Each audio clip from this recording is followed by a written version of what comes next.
So here we have the Audi A5 Cabriolet on a 15 plate. I'm going to start off by showing you around the outside of the car, and then we'll hop in and run through some controls on the inside. But from the outside, you can see it's a two-door car.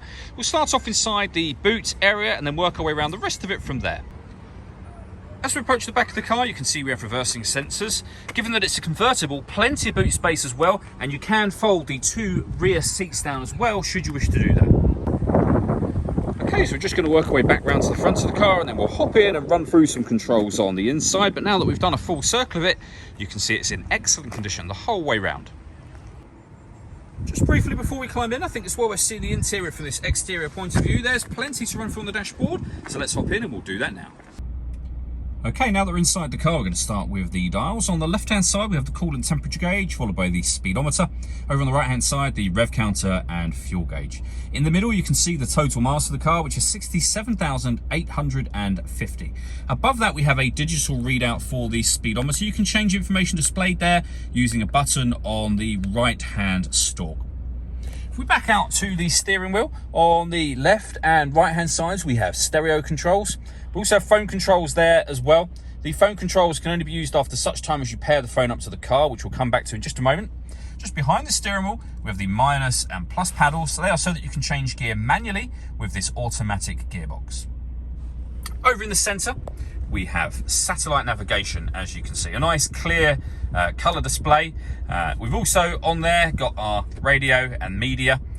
All of the movement you see me making on the screen is all being done using these buttons just here. So you can access certain menus directly, or this dial and the collection of 4 buttons that surround it will do virtually everything. So for example, the 4 buttons that are around it relate to the 4 items around the corner of the screen. So you can hit waveband. As you can see, we've got DAB, FM, medium wave and long wave radio.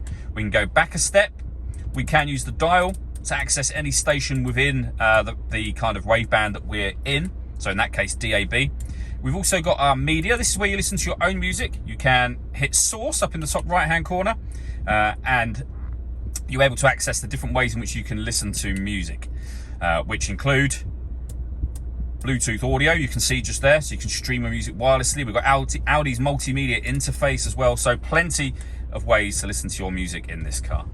Working our way down, we have the CD player. If you hit that button just there, you have your SD memory card inputs and SIM input as well. We can turn the traction control off, the parking sensors off, and that button turns off the stop and start. This car is designed to cut out when it's stationary in traffic to save you fuel. That system is now off. Beneath that, we have dual zone climate control.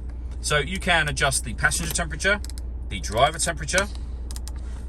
You can increase and decrease the fan speed, hit the fan button, and then use the same dials you were using to do the temperature to adjust the fan speed. Similarly, you can change the direction the air is being distributed in. Again, hit that button and use the dials to make the changes should you wish to do that. We have a heated driver's seat with 3 different heat settings, and the same for the passenger seat as well. In here, we have a cigarette lighter and some storage. The gear lever for the fully automatic gearbox, along with an electronic handbrake. And then finally, the buttons I went through just a moment ago, the volume for your stereo, and then down here are the controls for the roof. So I'll show you that now. Lifting this back will open the roof up, pushing it downwards will close the roof, and then this one will do all 4 windows simultaneously. So my finger is now on the button. If I lift the button up, as you'll see, the roof will begin to open. It will start off with the tailgate opening. The roof will then fold into its own section at the top of the tailgate, which you'll see it doing now. And then once that's done, all of the windows will come back up again. As I said, there is one button to simultaneously do all windows should you wish to do that. All that leaves me to say is thank you for taking the time to watch this video. If you'd like to come and see the car for yourself and have a test drive, please feel free to give us a call here at Mach 1 Cars. We'd love to hear from you soon.